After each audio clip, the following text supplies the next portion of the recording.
Hello बच्चों, कैसे हैं आप लोग। उम्मीद है आप अच्छे से पढ़ रहे होंगे। ठीक है, तो देखिए आज हम लोग सेट 2 देखेंगे। सेट 1 हम लोग कर चुके हैं, सेट 2 देखेंगे हम लोग मैथ का।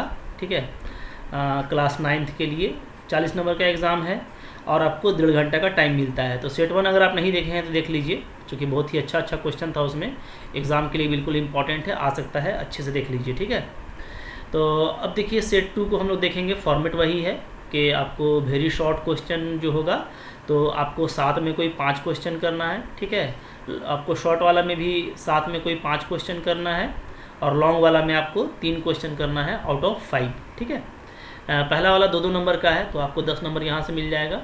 ये 3-3 नंबर का है तो 15 यहाँ से मिल जाएगा। ये भी आपका 5 नंबर का है तो आपको 15 यहाँ से, और इस तरीके से आप 40/40 ले आएंगे। ठीक है, बिल्कुल आप पहले खुद से बनाइए, आपसे बिल्कुल बनेगा। आइए देखते हैं कैसे बनाएंगे हम लोग।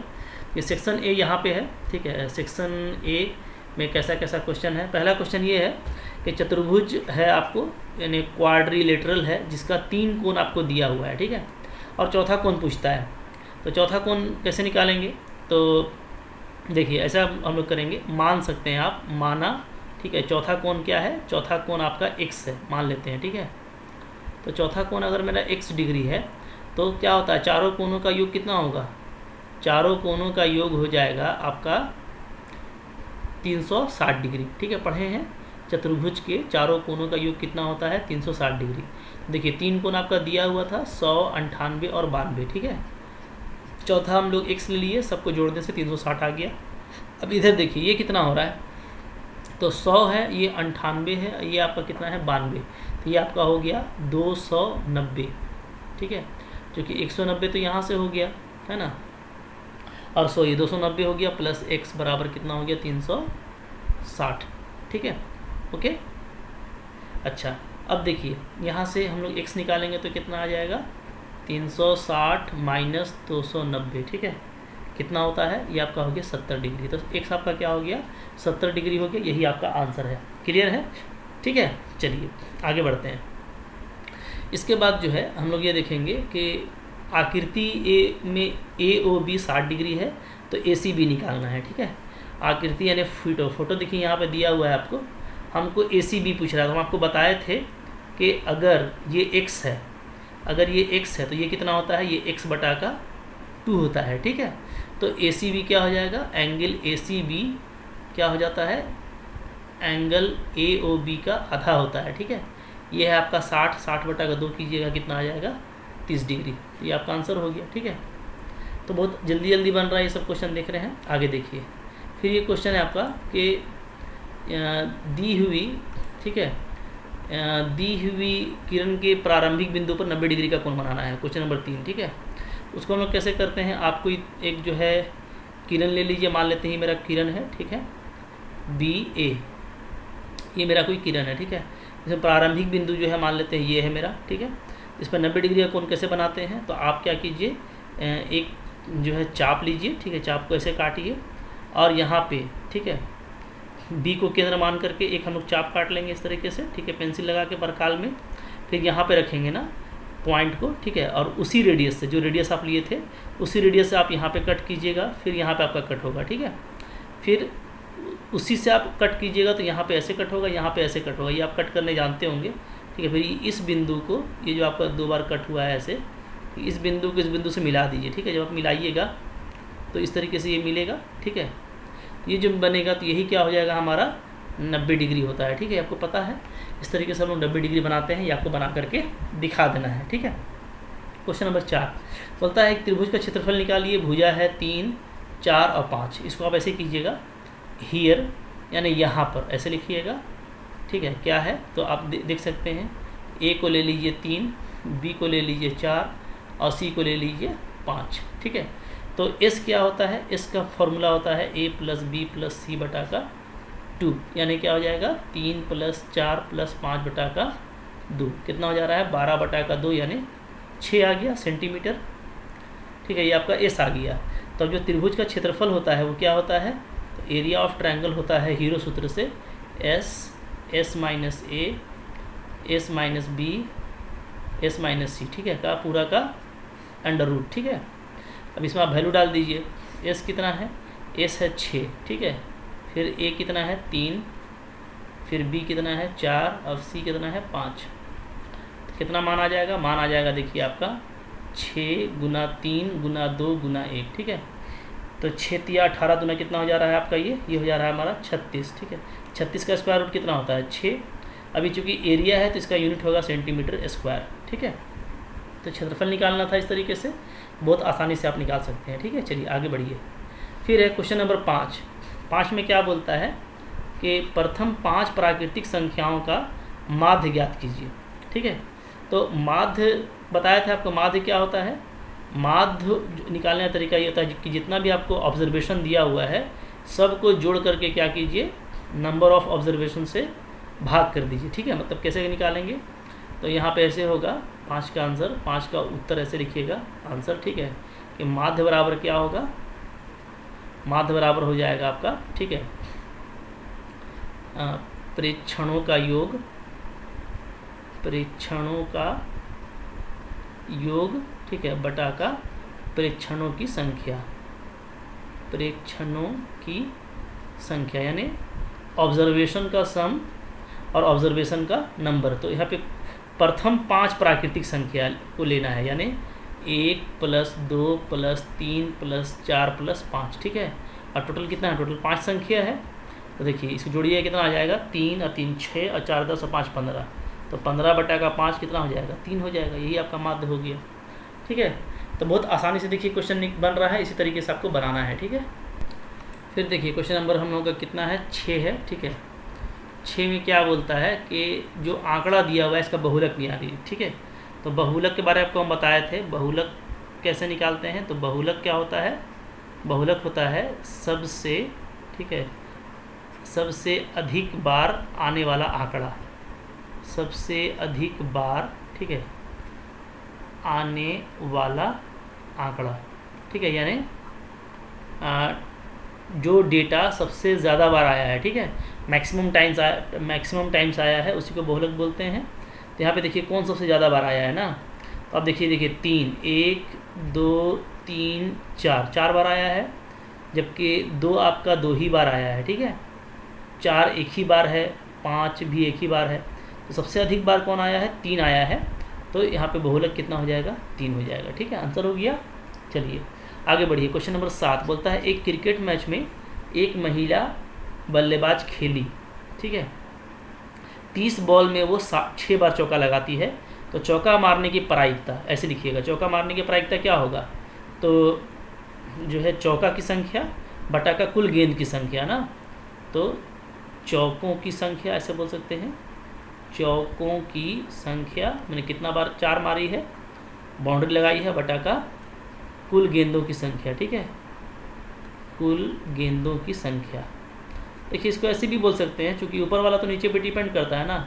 हम ऐसे बोल सकते हैं कि वैसे गेंद जिस पे चौका लगाया गया उसकी संख्या बटा का कुल गेंद की संख्या। तो चौका लगाया गया है 6 गेंद में, ठीक है, और कुल गेंद का संख्या कितना है? 30 है। तो इसको कट करके 1 बटा का 5, 6 से काट दीजिएगा, ये आंसर हो गया, ठीक है। देखिए 7 क्वेश्चन बना दिए हैं, लेकिन आप ध्यान रखिएगा, आपको जो अच्छा लगेगा ना तो 5 कोई भी क्वेश्चन बनाइएगा, ठीक है। आपको हम समझाने के लिए 7 बना दिए हैं। आगे बढ़िए। सेक्शन बी, सेक्शन बी का क्वेश्चन आइए हम लोग डील करते हैं यहाँ पे 1 बाई 1 करके, ठीक है। चलिए देखिए क्वेश्चन नंबर 8 क्या बोलता है? सिद्ध करें कि किसी समांतर चतुर्भुज का एक विकर्ण उसे 2 सर्वांगसम त्रिभुजों में विभाजित करता है, ठीक है। यानी prove that A diagonal of a parallelogram divide it into 2 congruent triangle, ठीक है। देखिए यहाँ पे जैसे हम ना ABCD देख रहे हैं ना, ABCD, ये एक हम लिए हैं आपका समांतर चतुर्भुज यानी पैरेललोग्राम, ठीक है। और इसमें एक विकर्ण है AC। तो हमको ये दिखाना है कि AC डालने के बाद जो ABC होगा और जो ADC होगा वो आपस में कॉन्ग्रुएंट होगा, सर्वांगसम होगा। बहुत आसान है इसको दिखाना, ठीक है। देखिए इसको ऐसे बनाइएगा, ऐसे लिखिएगा। मान लेते हैं क्या कि ABCD क्या है? एक समांतर चतुर्भुज है, यानी पैरेललोग्राम है, एक समांतर चतुर्भुज है, ठीक है, जिसमें AC क्या है? एक विकर्ण है, ठीक है, AC जो है वो इसका एक डायगोनल है, विकर्ण है। तो क्या सिद्ध करना है? सिद्ध करना है दोनों कॉन्ग्रुएंट होगा। देखिए बहुत आसानी से हो जाएगा। आप त्रिभुज ले लीजिए, त्रिभुज ले लीजिए ABC, ठीक है, और कौन? त्रिभुज ADC, इसको ले लीजिए, ठीक है। अब आप देखिए डेफिनेटली ये जो कोण है वो इसके बराबर होगा, ठीक है, क्योंकि दोनों समांतर रेखा है, ये त्रिअक्षीय रेखा है। तो हम लोग क्या बोलेंगे? हम लोग बोलेंगे कि कोण CAB ये क्या होगा? ये बराबर होगा कोण ACD का, ठीक है। ये दोनों क्या है? ये दोनों आपका एकांतर कोण है, एकांतर कोण है, ठीक है, एकांतर कोण हो गया। चलिए अच्छा, अब देखिए इसके बाद आप देखिएगा तो ये कोण, ठीक है, ये कोण किसके बराबर होगा? इसके बराबर होगा। अगेन ये फिर एक एकांतर कोण है, तो कोण ACB ये बराबर होगा कोण CAD का, ठीक है। अगेन क्या है? ये आपका अल्टरनेट एंगल है, यानी एकांतर कोण है, ठीक है। चलिए अब ये दोनों बराबर हो गया। अब आप देखिए इसके अलावा दोनों में क्या है? AC है, AC बराबर AC, ठीक है ना। ये दोनों में उभयनिष्ठ है, यानी कॉमन है, ठीक है, उभयनिष्ठ भुजा दोनों में बराबर है, ठीक है, दोनों में है AC। तो हम लोग क्या देख रहे हैं? दो कोण हो गया, एक साइड हो गया, यानी एंगल साइड एंगल से ये क्या है? सर्वांग है। देयरफॉर हम लोग क्या लिखेंगे कि त्रिभुज ABC ये क्या है? ये सर्वांग है त्रिभुज ACD का, ठीक है, कॉन्ग्रुएंट है किससे? तो एंगल साइड एंगल सर्वांग समता से, ठीक है, यानी by the congruency of angle side angle, ठीक है। तो प्रूव्ड हो गया, यही प्रूफ करना था आपको। देखा ना कितना आसान था प्रूफ करना। तो ऐसे ही आपको प्रूफ करना है, ठीक है। चलिए हो गया ये क्वेश्चन। फिर देखिए क्वेश्चन नंबर 9, ठीक है। क्वेश्चन नंबर 9 क्या है? बोलता है कि सिद्ध कीजिए कि एक ही आधार या बराबर आधारों और एक ही समांतर रेखाओं के बीच स्थित त्रिभुज क्षेत्रफल में बराबर होते हैं, ठीक है। देखिए ये बहुत ही इम्पॉर्टेंट थ्योरम है, एग्ज़ाम में आ सकता है। लेकिन ये सेम थ्योरम हम लोग किए थे किसमें? मॉडल 1 में, ठीक है। तो थोड़ा सा एक अच्छा थ्योरम है, फ़ोटो वगैरह बना के हम आपको समझाए थे। तो आप मॉडल सेट 1 करके आए होंगे, तो वहीं से इसको याद कर लीजिए, ठीक है, और ख़ुद से बना लीजिए। अगर नहीं देखे हैं तो मॉडल सेट 1 में इस क्वेश्चन को देख लीजिएगा, ठीक है। चलिए आगे बढ़िए। फिर क्या है? इसके बाद क्वेश्चन बोलता है सिद्ध कीजिए कि एक चाप द्वारा केंद्र पर अंतरित कोण वृत्त के शेष भाग के किसी बिंदु पर अंतरित कोण का दुगना होता है।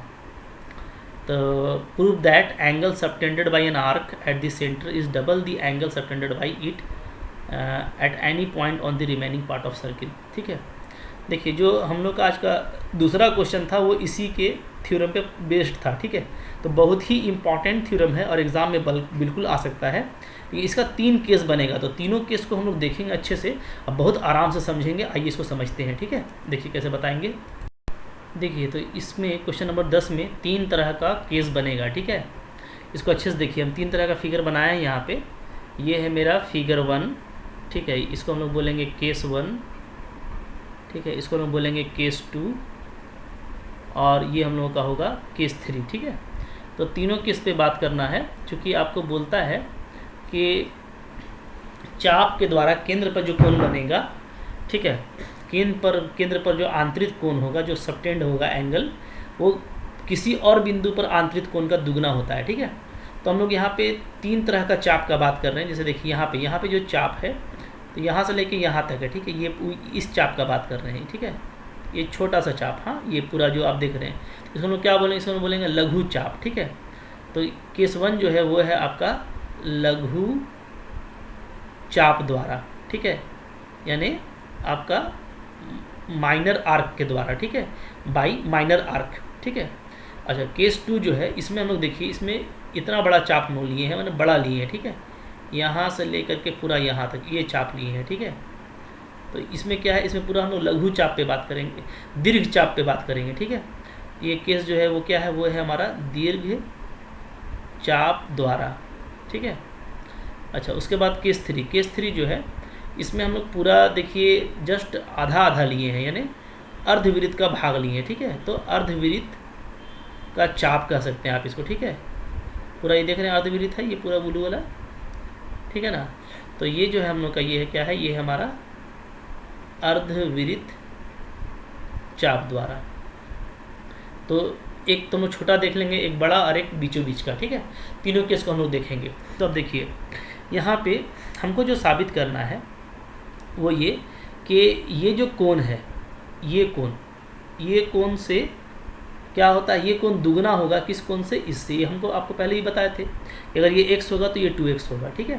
तो हमको यही साबित करना है कि ये अगर मेरा x होता है तो ये मेरा क्या होगा, ये मेरा उसका आधा होगा, यानी नीचे वाला उसका दुगना होगा, ठीक है। यहाँ पे भी वही साबित करना है कि ये जो कोण होगा, ठीक है, अगर ये x होगा तो ये वाला क्या होगा, ये इसका आधा होगा, ठीक है। इसी तरीके से यहाँ पे देखिए तो ये तो कोण आप देख रहे हैं कि 180 डिग्री है, ठीक है। और हम लोग ये जानते हैं कि जो अर्धवृत्त का कोण होता है वो समकोण होता है, तो ये 90 डिग्री होता ही है। यहाँ पे तो ये चीज़ दिख ही रहा है, ठीक है। यही काम हमको करना है, तो हम लोग इसको सिस्टमेटिक वे में करेंगे, ठीक है। ओके, पहले मैं ये एक्स वाला चीज़ हटा देता हूँ ताकि हमको जो काम करना है उससे मेरा काम पता चले, ठीक है ना। ओके, तो यहाँ पे तो सारा ही कुछ हट गया। चलिए अब ठीक है, तो जो हटाना थी उसको हटाना है, सबको नहीं हटाना, ठीक है। चलिए तो यहाँ पे इसको मैं पूरा कर लेता हूँ। ये इस तरीके से था हम लोगों का, ये यहाँ पे मिला हुआ था, ठीक है ना। ऐसे थोड़ा सा सीधा कर लीजिए इसको, ज़्यादा बेटर रहेगा। ये हम लोगों का ऐसे था, यहाँ तक मिला। चलिए ठीक है, अब आइए, अब यहाँ पे नाम दे देते हैं। जैसे नाम देते हैं, इसका नाम हम लोग ले लेते हैं ए, यहाँ पे बी, ठीक है, यहाँ पे सी, ठीक है। और बीच में जो है केंद्र है तो ये ओ है, ठीक है। तो इसको समझाने के लिए अच्छा से हम लोग ऐसे करेंगे। देखिए एक हम लोग लाइन यहाँ पे डाल दे रहे हैं, ठीक है ना, बीच में इस तरह से इसको ऐसे एक लाइन डाल दीजिए, समद्वि कोण ए का समद्वि भाजक, ठीक है। इसको कर दीजिए आप नीचे में डी, ठीक है। यहाँ पे केंद्र ओ हो गया। यहाँ पे भी वही काम कर सकते हैं हम लोग, ठीक है। ये हो गया, तो ये हो गया हम लोगों का केंद्र ओ, ये केंद्र ओ है। ये नीचे वाला लाइन हम लोग डी मान लेते हैं, ठीक है, और ऊपर वाला ए, तो ए हो गया, ये बी हो गया, ये मेरा सी हो गया, ठीक है।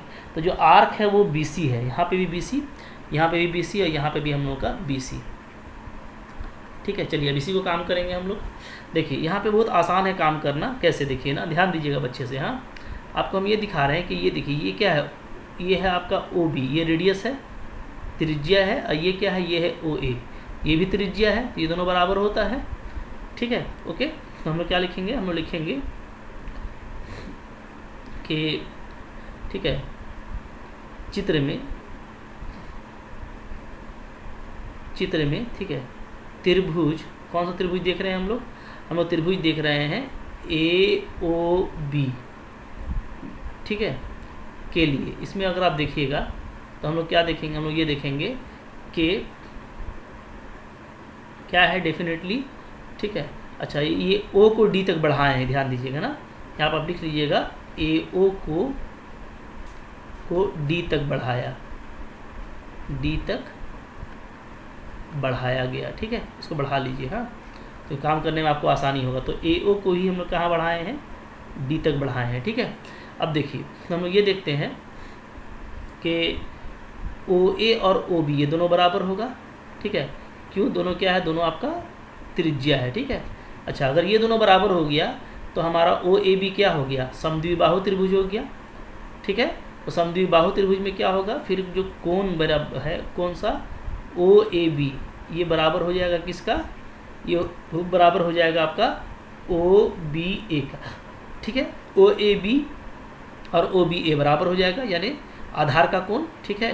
तो आधार का कोण, समद्विबाहु त्रिभुज के आधार का कोण, ठीक है, ये दोनों बराबर हो गया। अच्छा, उसके बाद आप देखिएगा कि मेरा ओ ए और ओ बी ये दोनों बराबर है, ठीक है। ये तो और ये दोनों कोण भी बराबर है, ओके। तो अगर ये दोनों कोण बराबर है तो इसके बाद हम लोग क्या कर सकते हैं, ये कोण हम लोग देखेंगे कि ओ बी डी क्या होगा, ठीक है। तो therefore O B D, B O D माफ़ कीजिएगा, क्या लिखेंगे, देखिए हमको इस कोण को देखना है ना, तो हम लोग का टारगेट है वही पूरा करना है, तो हम इस कोण को देखने वाले हैं, देखिए इस कोण को, ठीक है। तो एंगल बी ओ डी, इसको हम क्या लिख सकते हैं, तो हमको पता है कि बाहर का जो कोण है, ये देखिए ये बाहर का कोण है, तो बाहर का कोण क्या होता है, बाह्य कोण, ठीक है, अंतः कोनों के योग के बराबर होता है ना। तो ये क्या होगा, ये आपका होगा angle OAB plus angle OBA, इसके बराबर होगा। ठीक है, अब देखिए ये आपका BOD है और OAB और OBA ये बराबर है, ये दोनों अगर बराबर है तो यहाँ से हम क्या लिख सकते हैं, इसको हम लिख सकते हैं जस्ट क्या 2 गुना एंगल OAB, क्योंकि दोनों बराबर हैं। ठीक है, तो OAB यानी ये जो कोण है हमारा BOD, ये किसके बराबर आ गया, ये 2 गुना के बराबर आ गया किसका, ये हमारा आ गया OAB का। तो जैसा हम लोग इस तरफ किए, ध्यान दीजिएगा, जैसा काम आप इस तरफ किए हैं इस तरफ, ठीक है, वही काम हम लोग क्या कर सकते हैं, इधर भी कर सकते हैं। तो हम इसी प्रकार लिख देंगे यहाँ पे, इसी प्रकार यानी सिमिलरली क्या हम बोल सकते हैं कि इधर के लिए यानी जो COD होगा, COD ये वाला जो कोण होगा, ये वाला कोण, ये क्या होगा, ये इसका डबल होगा। ठीक है, तो ये हो जाएगा 2 गुना किसका, OAC का। ठीक है, अभी दोनों को जोड़ दीजिए, दोनों को जोड़ दीजिए ऐसे करके। ठीक है, यहाँ से अब दोनों को जोड़ेंगे तो क्या आ जाएगा, देखिए, तो angle BOD plus angle COD ये बराबर कितना आ जाएगा। ठीक है, तो 2 गुना एंगल OAB ऊपर में है और प्लस नीचे में है OAC। ठीक है, अब आप देखिए यहाँ पे आप देखिएगा तो इन दोनों कोण को जोड़ने से क्या बन जाता है, तो BOD और COD मिला दिए तो क्या बन गया, ये बन गया मेरा BOC। ठीक है, ओके, इधर देखिए, इधर OAB को मिला दिए OAC से तो क्या बन गया, तो ये बन गया आपका एंगल BAC। प्रूव्ड हो गया कि BOC क्या है, BAC का डबल है। ठीक है, तो ये हम लोग देखिए केस 1 में प्रूफ किए ना, किसके लिए प्रूफ किए, केस 1 के लिए। अब हम लोग सेम काम करेंगे केस 2 के लिए। ठीक है, ओके, तो भाई हम लोग केस 2 के लिए देख रहे हैं, इसको उतार लीजिए। अब हम फिर आपको केस 2 का दिखा रहे हैं। ठीक है, चलिए देखिए अब केस 2 के लिए। ठीक है, तो केस 2 में हम लोग को ये ध्यान देना है कि केस 2 में हमारा दीर्घचाप है ये BC। ठीक है, तो यहाँ पे भी हम लोग क्या करेंगे, लिख लीजिएगा कि जो चित्र में आपको दिखाया जा रहा है चित्रानुसार, ठीक है, क्या है ना, हम लोग क्या करेंगे, AO को D तक बढ़ा लेंगे। ठीक है, तो जो A से शुरू हुआ है उसको D तक बढ़ा लीजिए। हाँ, तो क्या करेंगे, AO को D तक बढ़ाया गया, D तक बढ़ाया गया। ठीक है, बढ़ा लीजिए। ओके, अच्छा, सीधे क्या करना है, सीधे करना है आपको, सिद्ध करना है कि क्या एंगल B, ठीक है, ये जो एंगल है हमारा एंगल BOC, ये BOC को बात समझिएगा ना कि एंगल असल में ये बाहर वाला कोण। ठीक है, BOC यानी बाहर कोण जो होगा। ठीक है, अंतः कोण नहीं BOC बल्कि बाहर वाला कोण। ठीक है, वो क्या होगा, वो हमारा बराबर होगा 2 गुना एंगल BAC का। ठीक है, यानी ये कोण आपको लेना है, ये कोण जो है बराबर होगा इसका दुगना होगा BAC का। ठीक है, तो अब देखिए इसमें भी हम लोग कैसे करेंगे, तो यहाँ पे भी देखिए काम उसी तरह से होगा। कैसे, तो देखिए OB और OA ये दोनों त्रिज्या है। ठीक है, तो यहाँ से देख लीजिए त्रिभुज OAB में, इसमें देखिए फिर से। ठीक है, OA और OB आपका ये त्रिज्या है। ठीक है, तो ये तो बराबर होगा ही होगा, त्रिज्या बराबर होता है, तो इसीलिए जो एंगल OAB है ये बराबर होगा एंगल OBA का। ठीक है, और ये आधार का त्रिज्या हो गया। ठीक है, समद्विबाहु त्रिभुज का गुण है ये, समद्विबाहु त्रिभुज के आधार का कोण। ठीक है ना, आधार का कोण क्या होता है, बराबर होता है। तो चलिए, तो ये हो गया। अगर ये दोनों बात है, ठीक है, तो यहाँ से क्या आ जाएगा, तो यहाँ से ये आ जाएगा कि अब हम लोग क्या कर सकते हैं, देखिए एंगल हम लिखेंगे किसका, एंगल हम लिखेंगे DOB, इधर लिख रहे हैं ना, देयरफॉर एंगल DOB, तो बराबर क्या होगा, तो ये बाहरी कोण है DOB, तो ये DOB जो है अंतः कोणों के योग के बराबर होगा, यानी एंगल ओ ए बी और प्लस एंगल ओ बी ए के बराबर आएगा। ठीक है, फोटो अच्छा से देखिए। अब देखिए तो ओ ए बी और ओ बी ए ये दोनों तो बराबर है, तो हम क्या लिख देंगे, हम लिख देंगे 2 गुना ओ ए बी, किसको, एंगल डी ओ बी को। ठीक है, इसी प्रकार जैसे हम लोग पहले किए थे, इसी प्रकार हम लोग क्या लिखेंगे कि जब हम लोग ये वाला काम करेंगे, इधर वाला त्रिभुज का, जब इस ट्रायंगल का काम करेंगे ए ओ सी का, जब इसका काम करेंगे हम तो क्या लिखेंगे इसी प्रकार। ठीक है, त्रिभुज ए ओ सी में हम लोग क्या लिखेंगे, इसमें भी वही चीज़ होगा कि जो एंगल डी ओ सी होगा, ठीक है, बाहर से ये बराबर होगा एंगल ओ ए सी का। ठीक है, अब क्या कीजिए, अब दोनों को जोड़ दीजिए।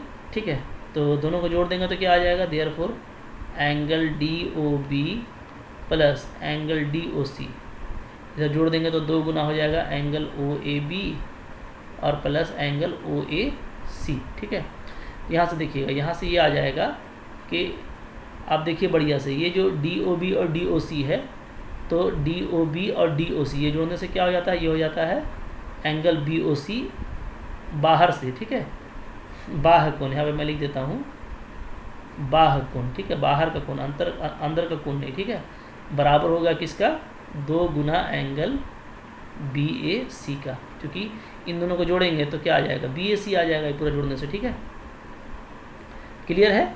तो अब आप देखिए कि दोनों में ये चीज़ प्रूफ हो गया, दोनों केस में। ठीक है, अब केस 3 में प्रूफ करना तो काफ़ी आसान है। केस 3 में हम लोग क्या बोलेंगे, केस 3 में हम लोग बोलेंगे कि क्या होता है, चूँकि जो बी सी है, बी सी क्या है, एक ये आपका व्यास है, बी सी व्यास।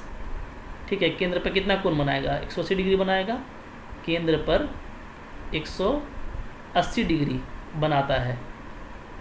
ठीक है, जबकि क्या होता है, जो अर्धविरित है, ठीक है, अर्धविरित का कोण कितना होता है, अर्धविरित का कोण 90 डिग्री होता है। ठीक है, तो यहाँ से तो खुद ब खुद प्रूफ हो जा रहा है कि 90 का डबल है 180, तो ये आपका ऑटोमेटिक प्रूफ हो गया केस 3। ठीक है, अतः हर केस में क्या हो गया, ये साबित हो गया कि एक चाप द्वारा केंद्र पर जो कोण होता है वो शेष भाग के किसी बिंदु पर कोण का कितना होता है, दुगना होता है। ठीक है, तो हर केस में आपका प्रूफ हो जाएगा। ठीक है, तो देखिए तीनों केस में इस तरीके से प्रूफ करना है, आप अच्छे से प्रूफ कीजिएगा तो आपको कोई दिक्कत नहीं होगा। ठीक है, तो इसको थोड़ा सा जूम करके और फोटो साफ साफ बना करके, और जैसे हम लिखे ना वैसे लिख करके अच्छे से नोट बना लीजिए, बहुत ही इंपॉर्टेंट क्वेश्चन है। ठीक है, चलिए आगे बढ़ते हैं नेक्स्ट क्वेश्चन में हम लोग। चलिए नेक्स्ट क्वेश्चन देखते हैं, क्वेश्चन नंबर 11। ठीक है, 11 क्वेश्चन नंबर बोलता है कि एक वृत्त की जीवा वृत्त के त्रिज्या के बराबर है, लघु चाप पर स्थित एक बिंदु पर जीवा द्वारा अंतरित कोण ज्ञात कीजिए। ठीक है, a chord of circle is equal to radius of the circle, find the angle subtended by the chord at a point on the minor arc. ठीक है, तो देखिए बहुत अच्छा क्वेश्चन है, लेकिन बहुत इजी है, एकदम सिंपल क्वेश्चन है। क्या कह रहा है, देखिए कि हमें यहाँ पे एक वृत्त लिए हैं। ठीक है, और ये जो है मेरा ए बी क्या है, जीवा है। ठीक है, कैसा जीवा है, तो बोलता है कि ये त्रिज्या के बराबर है। ठीक है, यानी अगर इसको हम केंद्र मान लें ओ से ए को मिला दे तो ओ ए मेरा त्रिज्या हुआ, तो ये ओ बी भी त्रिज्या हुआ, ये और ए बी, ये तीनों का लंबाई बराबर हो गया, क्योंकि जीवा आपका त्रिज्या के बराबर है। ठीक है, तो बहुत आसान हो गया ना।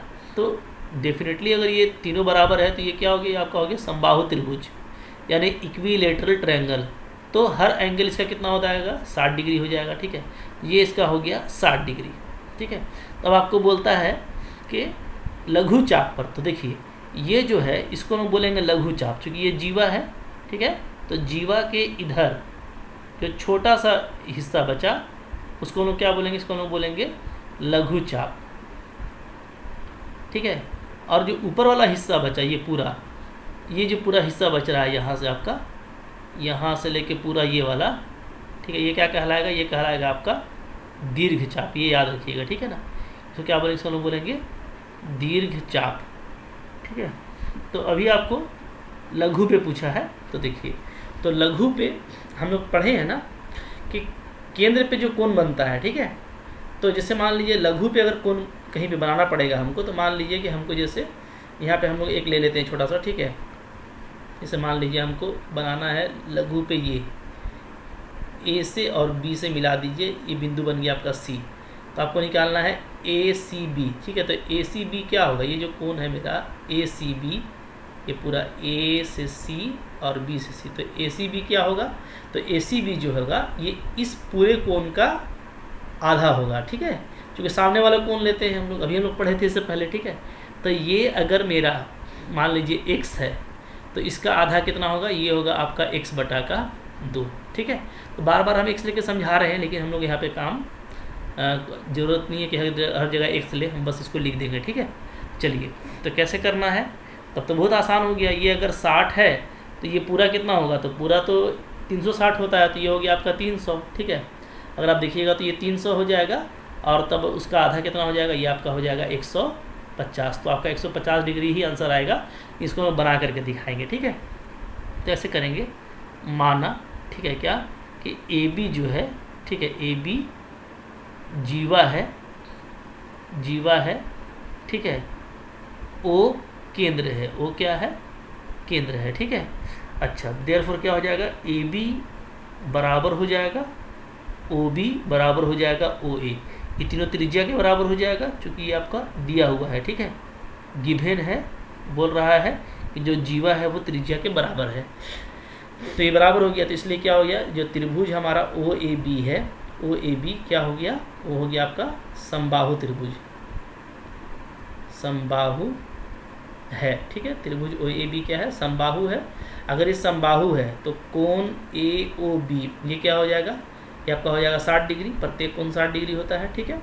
देयरफॉर जो इसका बाह्य कोण है, हमको चूँकि बाह्य कोण से मतलब है, तो बाह्य कोण ए ओ बी, बाहर का कोण कितना होगा, तो 360 में 60 को घटा देंगे, क्योंकि पूरा एक गोल में 360 होता है ना, पूरा गोल खींचिएगा तो 360 होगा, ठीक है। तो छोटा सा टुकड़ा आपका 60 है, इसको हटा देंगे तो कितना बचेगा, 300 बचेगा, ठीक है। तो 360 माइनस 60 कितना आ गया आपका, 300 आ गया, ठीक है। तो देयरफॉर हमको निकालना क्या है, हमको निकालना है लघु पर ना, तो लघु जो है, लघु, ठीक है, चाप पर स्थित कोई बिंदु ले लेते हैं सी, स्थित बिंदु सी पर, ठीक है, पर जीवा ए बी द्वारा अंतरित कोण, तो ये क्या हो जाएगा, तो हम लोग अभी पढ़े हैं कि क्या हो जाएगा, ये जो बाह्य ए ओ बी है, जो ए ओ बी का बाहरी कोण है उसका 2 हो जाएगा, ठीक है। बाहरी भाग का बाह्य ए ओ बी का आधा हो जाएगा, तो यानी 300 का आप आधा कीजिएगा तो कितना आ जाएगा, 150 आ जाएगा, ठीक है। तो ऐसे बनाना है, ठीक है। क्लियर है, तो आसान सा क्वेश्चन था, लेकिन इसी तरह से आप बना करके दिखाइएगा, ठीक है। चलिए आगे बढ़िए। देखिए नेक्स्ट क्वेश्चन नंबर हम लोगों का 12, ठीक है। 12 में बोलता है कि कक्षा 9 के विद्यार्थी की ऊंचाई दी हुई है, ठीक है, सेंटीमीटर में, तो आपको इसका माध्यक निकालना है।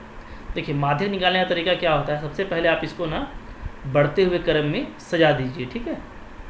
तो ऐसे लिखेंगे हम लोग ऊंचाइयों को, ठीक है, ऊंचाइयों जो भी ऊंचाई दिया हुआ है, जो भी डेटा दिया हुआ है, ऊंचाइयों को बढ़ते हुए, ठीक है, क्रम में रखने पर रख दीजिए। कैसे रखिएगा, सबसे छोटा पहले उठाइए, सबसे छोटा इसमें कौन है देखिए, तो सबसे छोटा जो है आपका है 144, ठीक है, 144 को उठाइए, फिर है आपका 145, फिर है आपका 147, फिर है 148, ठीक है, फिर है 149, फिर 150, फिर 152, फिर 155 और फिर 160, ठीक है। इस तरीके से उठा कर रख दिए, ठीक है। तो ये बढ़ते क्रम में आपका लग गया। अब देखिए अभी भी 9 है, 1 2 3 4 5 6 7 8 9, ठीक है। तो यहाँ पे जो n है हमारा, n कितना है, n है हमारा 9 विद्यार्थियों की संख्या, ठीक है। ये क्या है, ये आपका एक विषम संख्या है। तो विषम संख्या के केस में क्या होता है, जो माध्यक है वो डायरेक्ट क्या हो जाता है, n प्लस 1 बटा का 2वां, ठीक है। इतना जो भी आपका डेटा होगा, ऑब्जर्वेशन होगा, वही आ जाएगा, ठीक है। ओके, परीक्षण यानी इतना आपका ऑब्जर्वेशन होगा, ठीक है। n+1 बटा का धुआं अपरेक्षण, तो n कितना है 9 है, तो 9 + 1 बटा का 2 क्या हो जाएगा आपका, यानी 10 बटा का 2 यानी पाँचवां परीक्षण यहाँ पे लिख देंगे, ठीक है। तो पाँचवां परीक्षण देखिए कौन है, 1 2 3 4 5, यही पाँचवां है, तो यानी आपका 149 ये सेंटीमीटर आपका आंसर हो गया। तो बहुत आसान होता है। तो आपको देखिए कोई 5 ही क्वेश्चन बनाना है, तो इस तरह का क्वेश्चन को चुन लीजिएगा, ठीक है, जो बहुत ही इजी है, तो आपको एग्ज़ाम में आसान पड़ेगा, ठीक है। चलिए आगे देखते हैं क्वेश्चन नंबर 13, ठीक है। क्वेश्चन नंबर 13 देखिए, 13 नंबर और 14 नंबर भी बहुत इजी है, इसलिए कि ये दोनों आपका प्रायिकता से आता है, तो प्रायिकता वाला क्वेश्चन काफ़ी आसान होता है, ये हम लोग देखे थे मॉडल 1 में भी, ठीक है। देखिए यहाँ पे क्या है क्वेश्चन, 2 सिक्के को एक साथ 500 बार उछालने पर जो बारंबारता मिलता है वो ये मिलता है, ठीक है। 2 चित मिलता है कितना बार, 105 बार। 1 चित मिलता है कितना बार, 275 बार, ठीक है। देख लीजिए अच्छा से कितना है, 275 था ना, हाँ ठीक।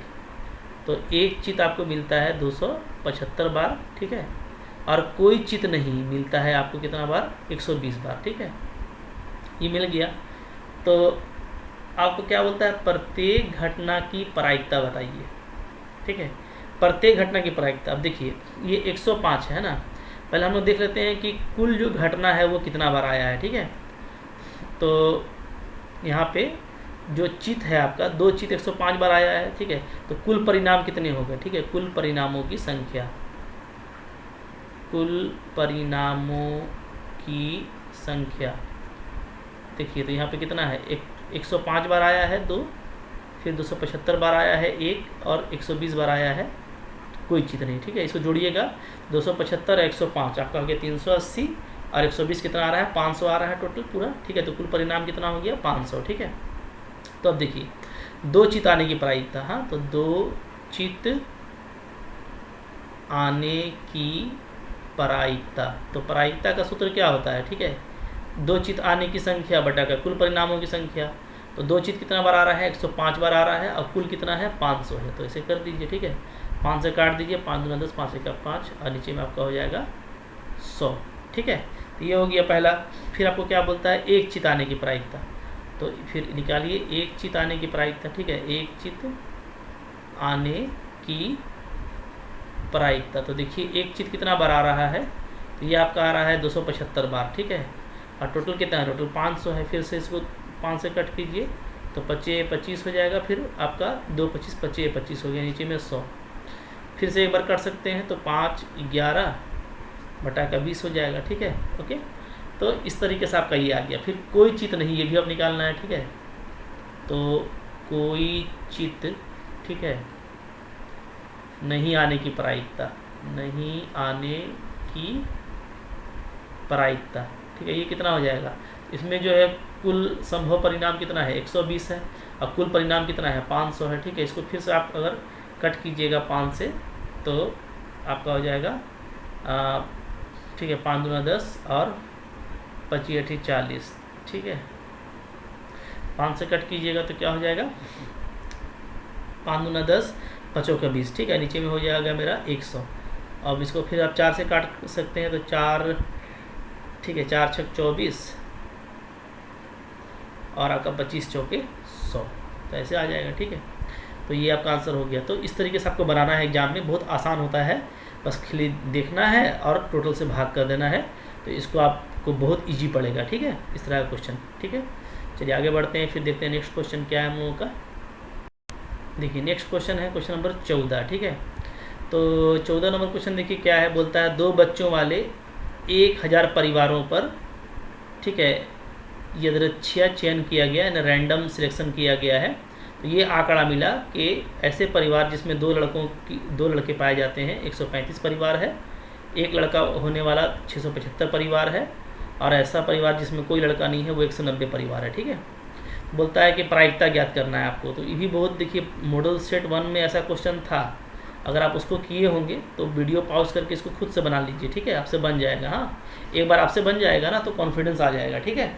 करना है बहुत आसान, हम तो बताएंगे ही, लेकिन एक बार आप खुद से बना के इसको देखिए, क्योंकि सेट नंबर 1 में सेम क्वेश्चन था, बस लड़की था, यहाँ पे लड़का है, ठीक है। तो खैर ये कैसे बनाएंगे, यहाँ पे भी इसे बनाएंगे हम लोग। कुल परिणामों की संख्या आप निकाल लीजिए, देख लीजिए कि वो 1000 आ रहा है कि नहीं आ रहा है, हो सकता है कम भी हो। कुल परिणामों की संख्या, ठीक है, तो कुल परिवार है यहाँ पे, तो वो कितना है, वो है आपका 135 प्लस 675 और 190, ठीक है। तो अब देखिएगा 675 और 135 आपका 810 हो जाता है, 190 आपका 1000 हो जा रहा है, ठीक है। तो अब देखिए 2 लड़का होने का प्रायिकता निकालना है। हाँ, तो पहला नंबर कैसे निकालेंगे, ऐसे निकालिएगा, प्रायिकता किसका, ठीक है, दो लड़का वाले परिवार, ठीक है, वाले परिवार।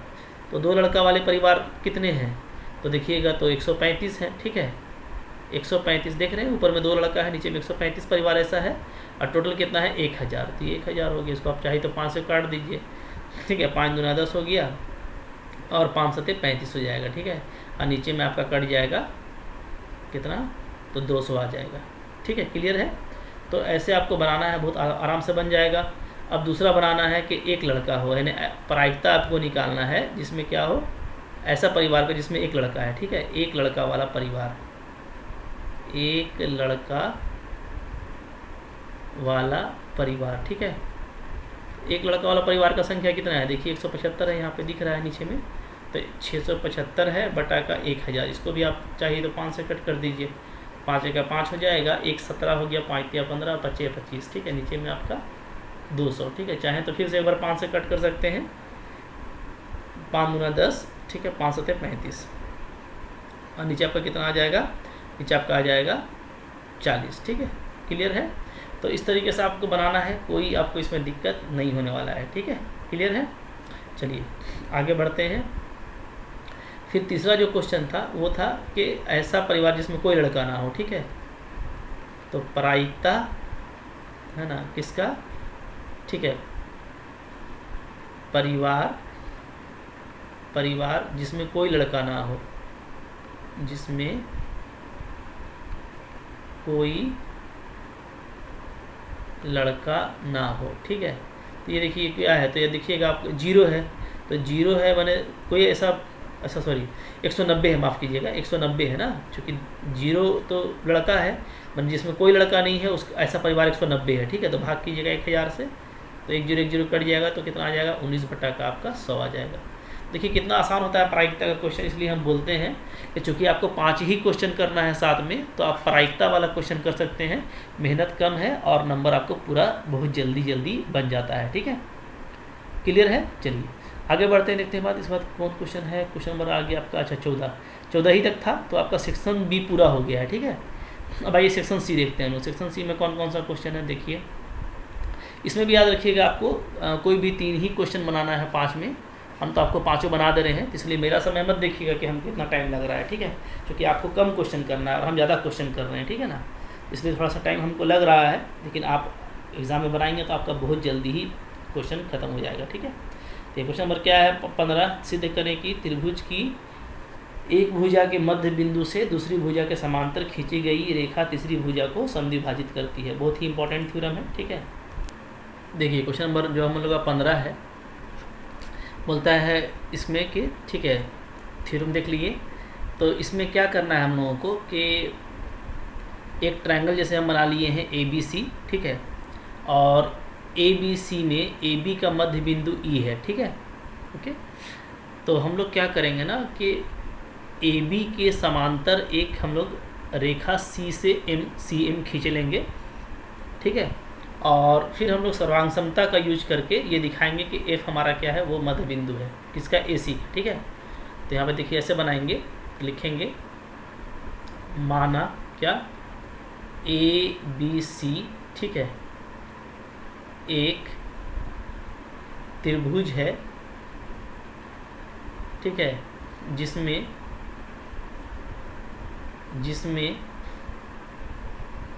E AB का मध्य बिंदु है, ठीक है, ये आपको गिवन दिया हुआ है, AB का मध्य बिंदु है, ठीक है। अच्छा फिर ये है कि E, अब यहाँ पे देखिए, यहाँ पे हम लोग कुछ रचना का काम करेंगे, क्या रचना का काम करेंगे उसको यहाँ पे लिख देते हैं, ठीक है। तो यहाँ पे एक रचना कीजिए, रचना, ठीक है। क्या रचना करेंगे? CM समांतर खींच रहे हैं किसका? हम लोग BA खींचा, ठीक है। फिर क्या करेंगे? तो हम ये करेंगे कि ED, चूँकि CM समांतर हम लोग खींचे हैं और ED जो है लाइन हमारा वो समांतर BC, ठीक है, लिया। ये हम लोग लिए, चूँकि ये हमको लेना था। ओके, क्वेश्चन दिया हुआ था समांतर खींची गई रेखा है, ठीक है। अच्छा, अब देखिए, मान लेते हैं कि ED जो है AC को F पे कट करता है, ठीक है। माना ED AC को F पर काटती है, ठीक है। हो गया। तो हमको क्या साबित करना है? तो सिद्ध करना है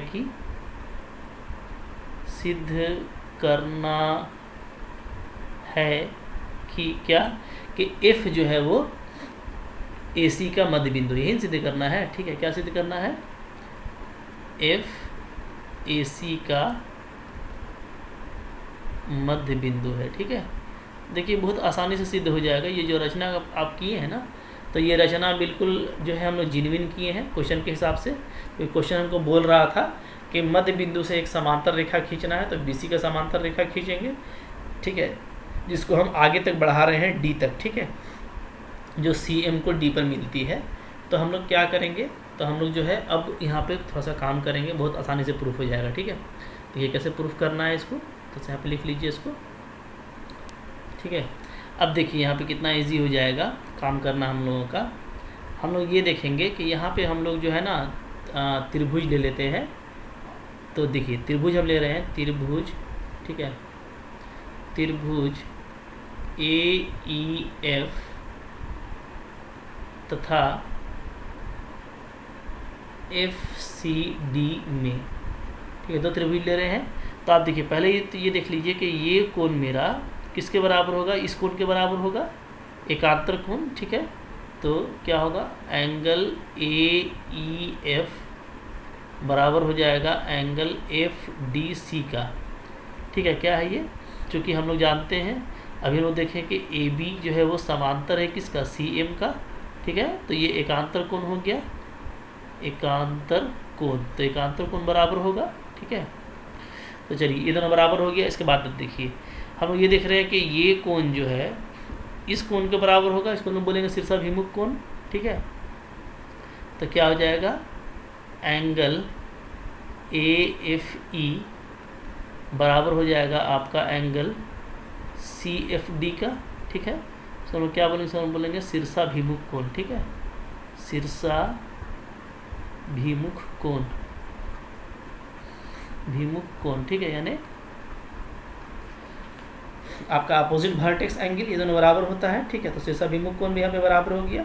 चलिए अच्छा, ये दोनों बराबर हो गया। अब ये देखिए हम लोग यहाँ पे ये देख रहे हैं, ठीक है, कि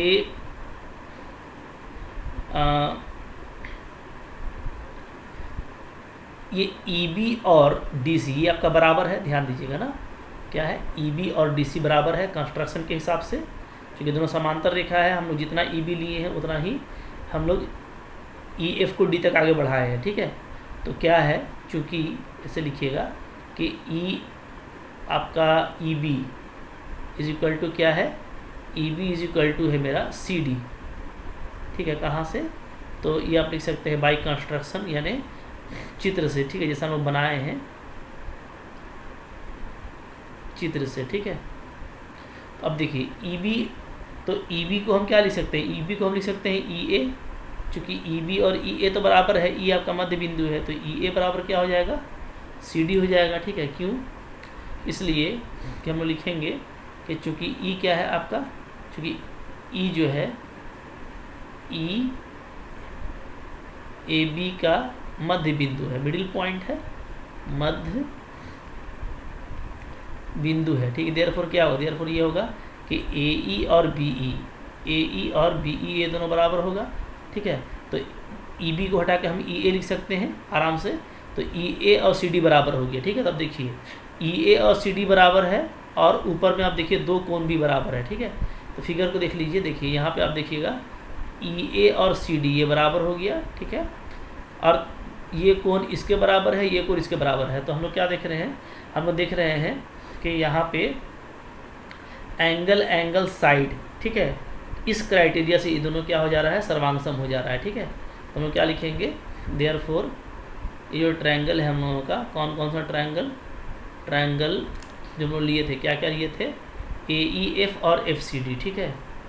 AEF ये सर्वांगसम हो जाएगा किसके,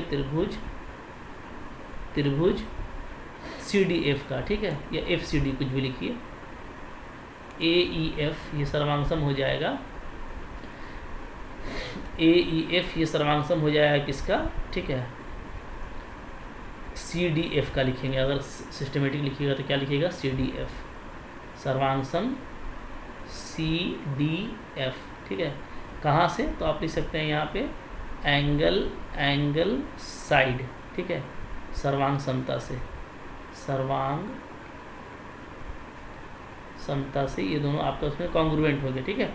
अगर दोनों आपस में कॉन्ग्रुएंट हो गया तो यहाँ से क्या होगा, तो जो बचा हुआ पार्ट है वो भी बराबर होगा, यानी AF जो है आपका वो बराबर हो जाएगा किसका, FC का, ठीक है, किससे, बाई CPCT, यानी ठीक है, corresponding part of congruent triangle, ठीक है। CPCT से AF और FC भी आपका क्या हो जाएगा, बराबर हो जाएगा। तो देखिए AF और FC आपका बराबर हो गया, यानी F क्या है, AC का मध्य बिंदु है, यही तो हमको साबित करना था, ठीक है। तो हम क्या लिखेंगे, ठीक है, अतः या देयरफॉर क्या हो जाएगा, F जो है वो क्या हो जाएगा, AC का मध्य बिंदु है। प्रूफ हो गया ना आसानी से। तो बहुत देखिए इजीली प्रूफ करना है, कोई इसमें आपको हड़बड़ाना नहीं है, ठीक है। आराम से आप बस ट्रायंगल बनाइए, रचना कीजिए, ठीक है, आपका काम खुद ब खुद हो जाएगा, ठीक है। क्लियर है, चलिए अब देखते हैं इसके बाद क्या अगला क्वेश्चन क्या है हम लोगों का। देखिए क्वेश्चन नंबर जो 16 है, ठीक है, 16 में क्या बोलता है कि समलंब ABCD है। तो समलंब देखिए ABCD हम आपको बनाए हैं यहाँ पे। AB जो है वो बोलता है पैरेलल है DC का, ठीक है। विकर्ण AC और BD एक दूसरे को O पे कट करते हैं। तो हमको दिखाना है, क्या दिखाना है कि ये जो एरिया है, ठीक है, ये जो एरिया है मेरा, ये वाला एरिया, ये एरिया मेरा और ये एरिया आपस में इक्वल होगा, ये हमको दिखाना है, ठीक है। ओके, देखिए यहाँ पे हम लोग एक बहुत ही आसानी के साथ में काम करेंगे। पहले हम लोग यहाँ पे लिख लेते हैं कैसे करना है, ठीक है। यहाँ पे लिख लीजिएगा, ऐसे दिया गया है, ठीक है, ABCD, ठीक है, क्या है, एक आपका समलंब जो है, एक समलंब चतुर्भुज है, ठीक है, समलंब चतुर्भुज है, ठीक है। फिर क्या है, AB जो है आपका वो समांतर है CD का, ठीक है, तथा क्या है, AC एवं BD ये जो है आपका O पे कट करते हैं ना, O पर कट करते हैं, ठीक है। चलिए ये हो गया, ये आपको दिया गया है। अब हमको साबित जो करना है उसके लिए हम लोग काम करते हैं। तो हम लोग एक चीज़ जानते हैं, ठीक है, क्या जानते हैं, हम जानते हैं कि क्या हम लोग पढ़े हैं कि एक ही आधार और एक ही समांतर रेखा के बीच, ठीक है, का जो त्रिभुज होता है उसका क्षेत्रफल बराबर होता है, ठीक है।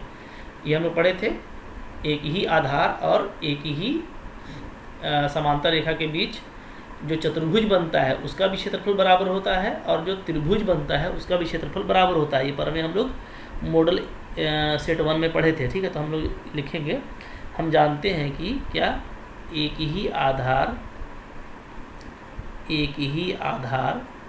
ठीक है, तथा एक ही समांतर रेखा के बीच स्थित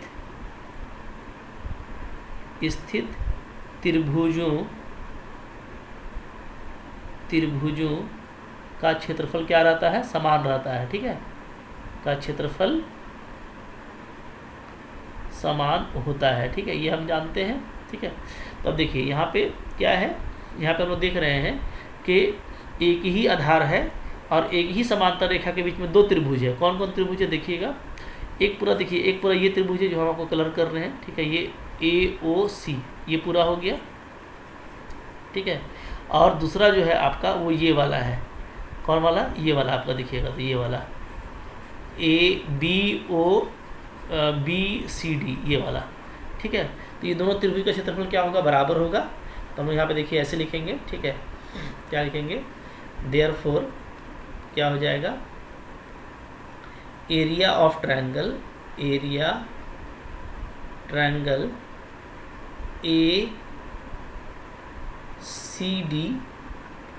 बराबर क्या आ जाएगा, बराबर आ जाएगा एरिया ऑफ ट्रायंगल BCD, ठीक है, ये दोनों बराबर आएगा। अच्छा अब देखिए, अब दोनों में ना हम एक एरिया घटा रहे हैं, वो कौन है, वो है DOC, ठीक है। तो देखिएगा, है ना, दोनों में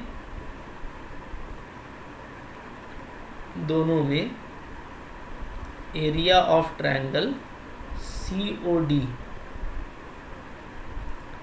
घटाने पर, घटा दीजिए क्या आ जाएगा देखिए, तो इधर भी देखिए, इधर आ जाएगा एरिया ऑफ ट्रायंगल ACD, ठीक है, minus area of triangle COD बराबर, इधर भी वही काम कर रहे हैं, एरिया ऑफ ट्रायंगल BCD में हम लोग माइनस कर रहे हैं area of triangle COD।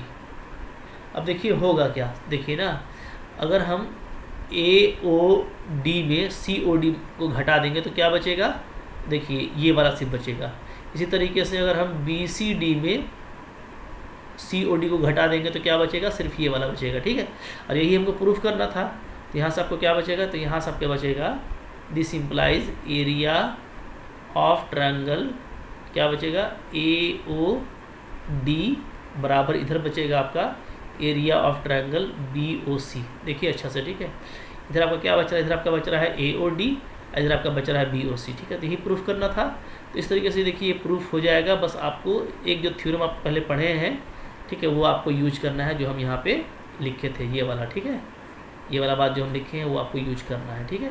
Clear है, साफ साफ इसको लिख करके नोट बना लीजिएगा। क्वेश्चन आपका कोई मुश्किल नहीं है, बहुत आसानी से बन जाएगा। अब देखिए क्वेश्चन नंबर आते हैं हम लोग इसके बाद 17 में, ठीक है। देखिए फिर है क्वेश्चन नंबर 17। तो इसमें आपको बोलता है ना कि एक त्रिभुज ABC का रचना करना है जिसमें BC आपको 7 सेंटीमीटर है, कोण B 75 डिग्री है और AB प्लस AC आपका 13 सेंटीमीटर है, ठीक है। कैसे करेंगे देखिए, तरीका बता रहे हैं। सबसे पहले हम लोग क्या लेंगे, एक में जैसे BC लेना है तो BC आप ले लीजिए 7 सेंटीमीटर, ठीक है। स्केल का हेल्प से आप BC ले लीजिए, B से C तक 7 सेंटीमीटर, ठीक है। उसके बाद क्या करना है, उसके बाद हम लोग को B पर 75 डिग्री का कोण बना लेना है चांद की सहायता से, ठीक है। चांद रखिएगा यहाँ पे B को सेंटर करके, ठीक है। तो मान लीजिए 75 डिग्री का हमको कोई मिल रहा है इस तरीके से, ठीक है। इस तरह से हमको कोई मिल जाएगा 75 डिग्री का, मान लेते हैं, ठीक है। थोड़ा सा ये भाग जा रहा है, इसको थोड़ा ठीक करना है। देखिए इस तरह से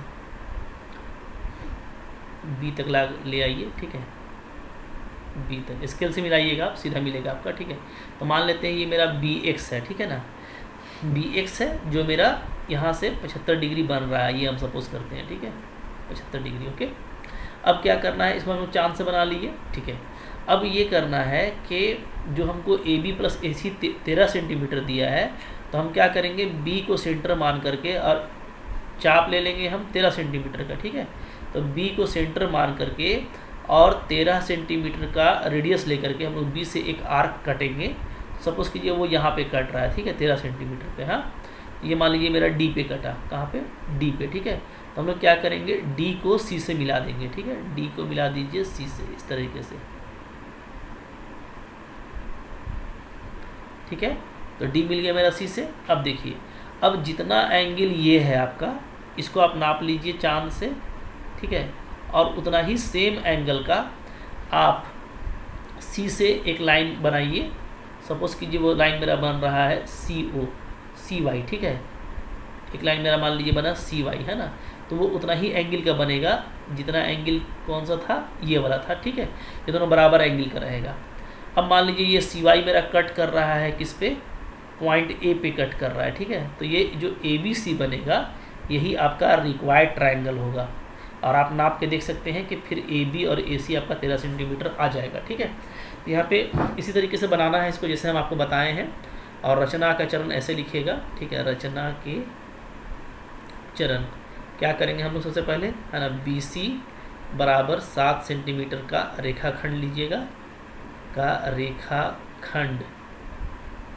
रेखाखंड ठीक है ले लीजिएगा। ठीक है, फिर नंबर 2 में क्या कीजिएगा, बी पर ठीक है 75 डिग्री का कोण बनाते हुए ठीक है बी एक्स रेखा खींचा। दिख रहा है बी एक्स रेखा आपको कहाँ से कहाँ तक है, पूरा बी से लेकर ऊपर तक खींचे थे। ठीक है, एक्स तक। अच्छा, फिर क्या करना है, उसके बाद ये करना है कि चूंकि हमको ये दिया हुआ है कि ए बी प्लस ए सी कितना है, 13 है, 13 सेंटीमीटर है। ठीक है, तो हम लोग क्या करेंगे, अतः बी को केंद्र मानिएगा। ठीक है, मानकर ठीक है 13 सेंटीमीटर का चाप काटेंगे। हाँ, बी को केंद्र मानकर तथा 13 सेंटीमीटर त्रिज्या लेकर एक चाप काटेंगे। ठीक है, मान लेते हैं, माना यह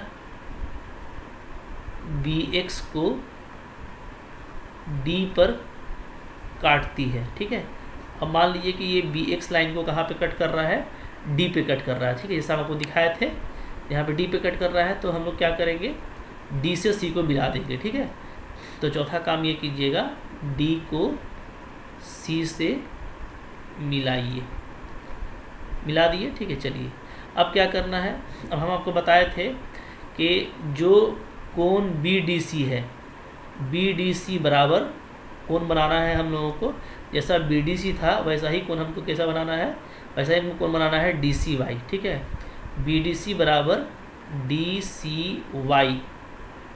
ठीक है, कोण बनाया या बनाइए। ठीक है, एक ही जैसा भाषा लिखिए हर जगह, ज़्यादा अच्छा रहेगा। कोण बनाइए, ये भी आप चांद के सहायता से बना सकते हैं, प्रोटेक्टर से। ठीक है, अच्छा, अब फिर छठा ये होगा कि जो हम लोग डी सी वाई बनाए हैं, तो मान लेते हैं, ठीक है, माना कि जो सी वाई है, इसी में लिख दीजिए, बल्कि ज़्यादा अच्छा रहेगा उसको। ठीक है, इसी लाइन में बनाइए। ठीक है, माना सी वाई जो है वो जो बी डी को ए पे कट करता है। ठीक है, सी वाई रेखा बी डी से बिंदु ए पर मिलती है। ठीक है, बिंदु ए पर मिलती है, ये हम लोग मान लिए। तो हम लोग क्या करेंगे, तो हम लोग अंतिम काम ये करेंगे कि ए को मिला देंगे। ठीक है, ए पर मिलती है, तो अतः आपको प्राप्त हो ही गया, यही तो ट्रायंगल है ना, ए बी सी आ गया। ठीक है, तो अतः क्या हो जाएगा, ए बी सी ठीक है अभिष्ट त्रिभुज है। ठीक है, यही त्रिभुज आपको जो चाहिए था वो त्रिभुज आपको मिल गया, जिसमें ए बी और ए सी आपका 13 सेंटीमीटर होगा। ठीक है, इस तरीके से बनाना है, बहुत मुश्किल नहीं है ये। ठीक है, तो बस बिल्कुल हल्का फुल्का इसमें रचना करना है और आपका काम हो जाएगा। ठीक है, तो बस आपको चरण याद रखना है कि हमको करना कैसे कैसे है। ठीक है जी, चलिए इसके बाद देखते हैं नेक्स्ट क्वेश्चन कौन सा है हम लोगों का। देखिए नेक्स्ट क्वेश्चन है क्वेश्चन नंबर 18 में क्या बोलता है, एक त्रिभुजाकार भूखंड की भुजाओं का अनुपात दिया हुआ है, परिमाप दिया हुआ है, तो उसका क्षेत्रफल निकालना है। ठीक है, सिंपली त्रिभुज का क्षेत्रफल निकालना है, जबकि भुजा का अनुपात दिया हुआ है। तो बहुत आसान क्वेश्चन है ये, लॉलीपॉप है, ऐसे कर लीजिए। ठीक है, माना कि ठीक है भुजा, तो भुजा क्या हो जाएगा, तो अनुपात में दिया हुआ तो उसको x लगा लीजिए, तो 3x 5x और 7x। ठीक है, ये हो गया हम लोगों का। तो इसका परिमाप दिया हुआ है 300, तो क्या होगा, तीनों को जोड़ देंगे, तीनों भुजा को, तो वो क्या हो जाएगा, तो वो हो जाएगा आपका 300 के बराबर हो जाएगा। ठीक है, यहाँ से देखिए क्या हो जा रहा है, 5 3 8 7 15, तो 15x बराबर क्या आ जा रहा है आपका 300। ठीक है, तो यहाँ से x कितना आ जाएगा, 300/15 यानी 15 दूना 30, या तो आपका 20 आ गया। ठीक है, टेक्स्ट हमको 20 मिल गया। अच्छा, तो x अगर हमको 20 मिल गया तो मेरा काम हो गया। देयरफॉर भुजा क्या हो जाएगा, देयरफॉर भुजाएँ इस तरह से आप लिख सकते हैं। a बराबर 3x था ना, तो 3 गुना 20 यानी आपका ये आपका आ गया 60। b है था आपका 5x, तो इसको आप ले लीजिए 5 गुना 20 यानी ये हो गया आपका 100। ठीक है, और c आपका क्या हो गया 7x यानी आपका 7 गुना 20 यानी 140। ठीक है, अब आप जोड़िएगा, देखिए 300 आ जा रहा है। ठीक है ना, तो ए बी सी हमको मिल गया है, तो हम इसलिए हम क्या निकालेंगे, एस एस तो हमको दिया हुआ है। तो एस क्या होता है, एस होता है परिमाप का आधा। तो 300 हमको दिया हुआ है परिमाप। ठीक है, 300/2 यानी क्या हो जाएगा 150 हो जाएगा। ठीक है, देयरफॉर जो भूखंड का क्षेत्रफल आपको निकालना है वो क्या हो जाएगा, तो भूखंड का क्षेत्रफल, तो ये तो आपका त्रिभुजाकार है। ठीक है, तो त्रिभुज का क्षेत्रफल आप निकाल लीजिए हीरो सूत्र से। क्या होता है ऐसे, s minus a, s minus b, s minus c. ठीक है, चलिए एस आपका हो गया 150, फिर 150 माइनस ए 60। ठीक है, फिर आपका 150 माइनस बी 100, फिर आपका 150 माइनस सी यानी आपका 140। ठीक है, तो वैल्यू देखिए क्या आ जा रहा है, इसको बस हल कीजिए आपका आंसर आ जाएगा। बहुत ही आसान क्वेश्चन है। ठीक है, देखिए यहाँ पे हम लोग का आ जा रहा है स्क्वायर रूट 150, फिर 150 में 60 को घटाएंगे तो 90 हो गया। यहाँ पे आपका 50 बचेगा, यहाँ पे आपका 10 बचेगा। ठीक है, तो देखिए 1 2 3 4 4 जीरो है, तो 4 जीरो से आपका 2 जीरो तो बाहर आ जाएगा, तो 100 को आप बाहर कर दीजिए। ठीक है, अंदर में कितना बचा, 15 गुना 9 गुना 5, ये एक का तो कोई महत्व नहीं है। ठीक है, अब देखिए इसको और आप तोड़िएगा तो ऐसे हो जाएगा 100 गुना 5 तिया 15। ठीक है, फिर आपका 9 और इंटू 5। अब आप देखिएगा बगैर गुना की आपका यहाँ पे काम हो जाएगा आराम से। 2 5 में से आपका एक 5 बाहर निकल जाएगा। ठीक है, और 9 में से एक 3 आपका बाहर निकल जाएगा। हाँ, और गुना 100 तो बाहर था, तो अंदर क्या बचेगा √3। ठीक है, तो 1500 √3 और ये आपका आएगा सेंटीमीटर स्क्वायर में, चूँकि ये एरिया है। ठीक है, और बाकी सब कुछ आपका सेंटीमीटर में ही था, तो यहाँ से आपको इस तरीके से बहुत ही आसानी से बन जाएगा। ठीक है, चलिए आगे बढ़ते हैं।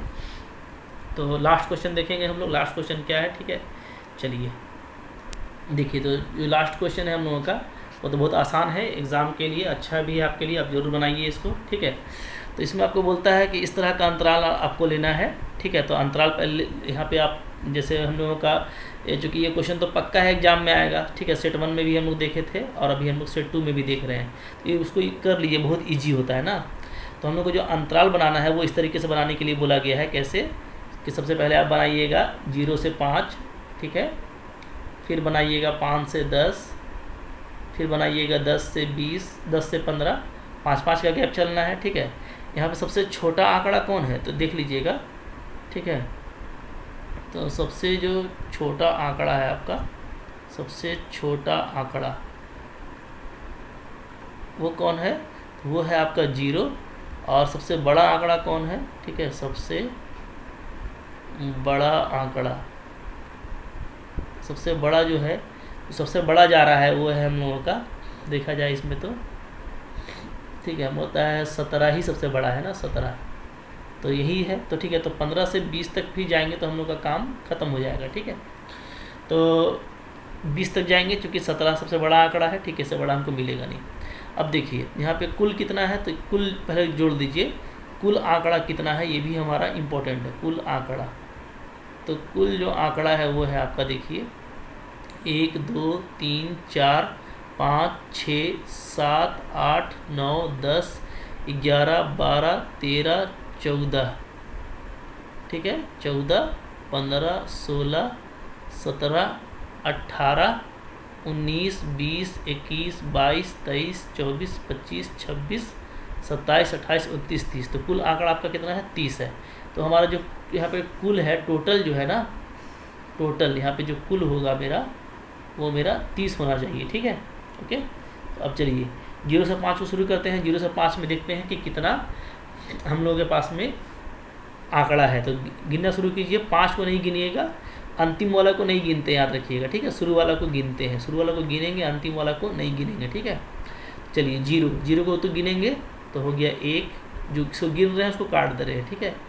ये हो गया मेरा 2, 5 तक, हाँ, ये 3, फिर ये 4 और 5, ठीक है, 5 हुआ, फिर आगे गिनिए 6, 7,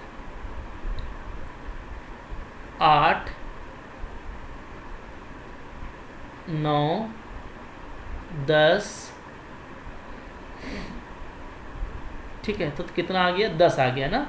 10 को देखिए कैसे लिखते हैं, हम लोग लिखेंगे 1 2 3 4, ठीक है। 4 लिखने के बाद 5 को ऐसे कर देते हैं, फिर देखिए 1 2 3 4, तो 5 और 5 कितना हो गया हमारा, 10 हो गया, ठीक है। अब चलिए 5 से 10 के बीच में खोजिए, ठीक है। 5 से 10 के बीच में खोजेंगे तो देखिए किसको किसको लेंगे, देखिए यहाँ से इसको लेंगे, 1 2 3 4 5 6 7 8 9 10 11,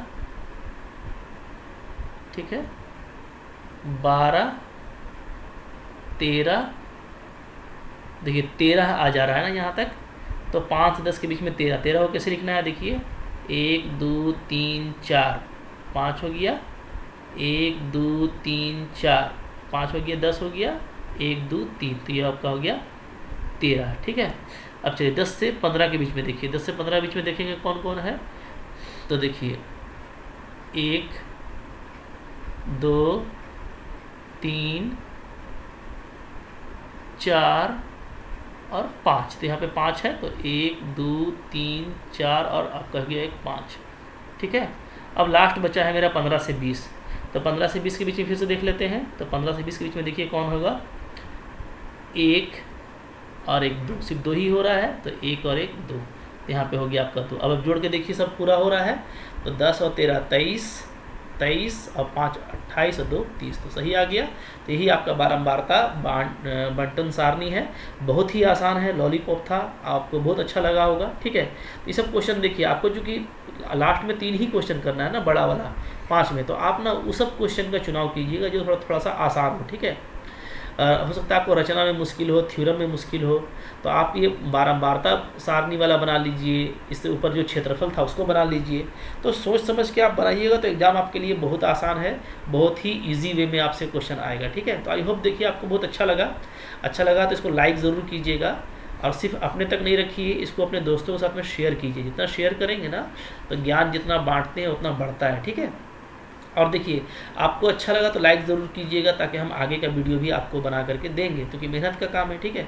और अगर सब्सक्राइब किए देखते हैं तो सब्सक्राइब जरूर कीजिए, क्योंकि जब भी हम कोई इस तरह डालेंगे कंटेंट तो आपको मिल जाएगा। और अभी तो 9th क्लास है, हम आपको 9th 10th 11th 12 जब तक आप पढ़ते रहेंगे तब तक आपको पढ़ाना है, तो इसलिए सब्सक्राइब करके रखिए, मेरे साथ बने रहिए, ठीक है, और पढ़ते रहिए। मैं विज्ञान का भी लोड करूँगा, और भी जो मॉडल सेट है उसको भी लोड करूँगा, उसको भी जरूर देखिएगा, ठीक है। Thank you very much.